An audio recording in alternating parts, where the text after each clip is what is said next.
सेठ जी की परीक्षा। आज की कहानी। बनारस में एक बड़े धनवान सेठ रहते थे। वह विष्णु भगवान के परम भक्त थे और हमेशा सच बोला करते थे। एक बार जब भगवान सेठ जी की प्रशंसा कर रहे थे, तभी माँ लक्ष्मी ने कहा, स्वामी, आप इस सेठ की इतनी प्रशंसा किया करते हैं, क्यों ना आज उसकी परीक्षा ली जाए और जान जाए कि क्या वह सचमुच इसके लायक है या नहीं।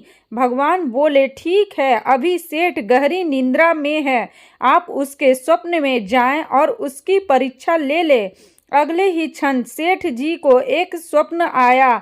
स्वप्न में धन की देवी लक्ष्मी उनके सामने आई और बोली, हे मनुष्य, मैं धन की दात्री लक्ष्मी हूँ। सेठ जी को अपनी आंखों पर यकीन नहीं हुआ और वो बोले, हे माता, आपने साक्षात अपने दर्शन देकर मेरा जीवन धन्य कर दिया है। बताइए, मैं आपकी क्या सेवा कर सकता हूँ। कुछ नहीं, मैं तो बस इतना बताने आई हूँ कि मेरा स्वभाव चंचल है और वर्षों से तुम्हारे भवन में निवास करते करते मैं ऊब चुकी हूँ और यहाँ से जा रही हूँ।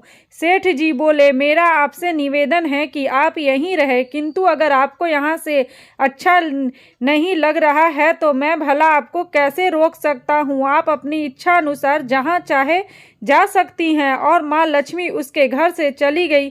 थोड़ी देर बाद वे रूप बदलकर पुनः सेठ के स्वप्न में यश के रूप में आई और बोली, सेठ, मुझे पहचान रहे हो। सेठ, नहीं महोदय, आपको नहीं पहचाना। यश, मैं यश हूँ। मैं ही तेरी कृति और प्रसिद्धि का कारण हूँ, लेकिन अब मैं तुम्हारे साथ नहीं रहना चाहता, क्योंकि माँ लक्ष्मी यहाँ से चली गई है, अतः मेरा भी यहाँ कोई काम नहीं है। सेठ, ठीक है, यदि आप भी जाना चाहते हैं तो वही सही। सेठ जी अभी भी स्वप्न में ही थे और उन्हें देखा कि वह दरिद्र हो गए हैं और धीरे धीरे उसके सारे रिश्तेदार एवं मित्र भी उनसे दूर हो गए हैं। यहाँ तक कि जो लोग उनका गुणगान किया करते थे वो भी अब बुराई करने लगे हैं। कुछ और समय बीतने पर माँ लक्ष्मी धर्म का रूप धारण कर पुनः सेठ के स्वप्न में आई और बोली, मैं धर्म हूँ माँ लक्ष्मी, और यश के जाने के बाद मैं भी इस दरिद्रता में तुम्हारा साथ नहीं दे सकता। मैं जा रहा हूँ। जैसी आपकी इच्छा, सेठ ने उत्तर दिया और धर्म भी वहां से चला गया। कुछ और समय बीत जाने पर माँ लक्ष्मी सत्य के रूप में स्वप्न में प्रकट हुई और बोली, मैं सत्य हूँ लक्ष्मी। यश और धर्म के जाने के बाद अब मैं भी यहाँ से जाना चाहता हूँ। ऐसा सुन सेठ जी ने तुरंत सत्य के पांव पकड़ लिए और बोले, हे महाराज, मैं आपको नहीं जाने दूंगा। भले ही सब मेरा साथ छोड़ दे, मुझे त्याग दे, पर कृपा आप ऐसा मत करिए। सत्य के बिना मैं एक क्षण नहीं रह सकता। यदि आप चले गए तो मैं तत्काल ही अपने प्राण त्याग दूंगा। लेकिन तुमने बाकी तीनों को बड़ी आसानी से जाने दिया, उन्हें क्यों नहीं रोका? सत्य ने प्रश्न किया।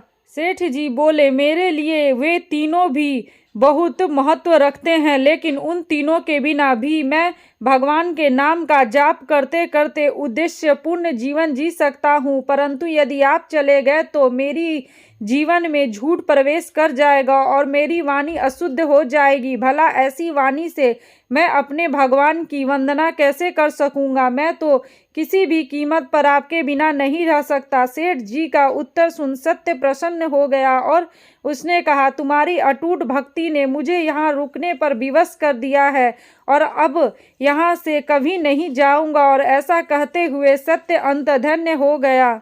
सेठ जी अभी भी निद्रा में थे। थोड़ी देर बाद स्वप्न में धर्म वापस आया और बोला, मैं अब तुम्हारे पास ही रहूंगा, क्योंकि यह सत्य का निवास है। सेठ जी ने प्रसन्नता पूर्वक धर्म का स्वागत किया।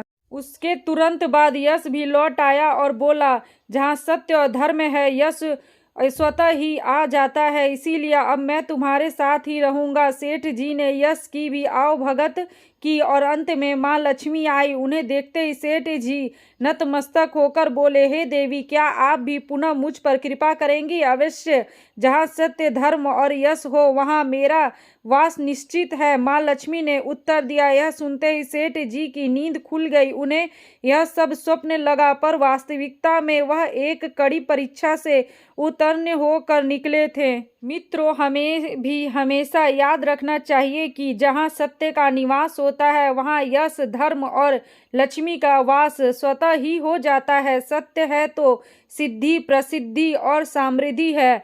तो दोस्तों, आप लोगों को मेरी ये वीडियो कैसी लगी? अगर अच्छी लगी हो तो इसे लाइक करें, सब्सक्राइब करें और शेयर करें। Okay bye, thank you.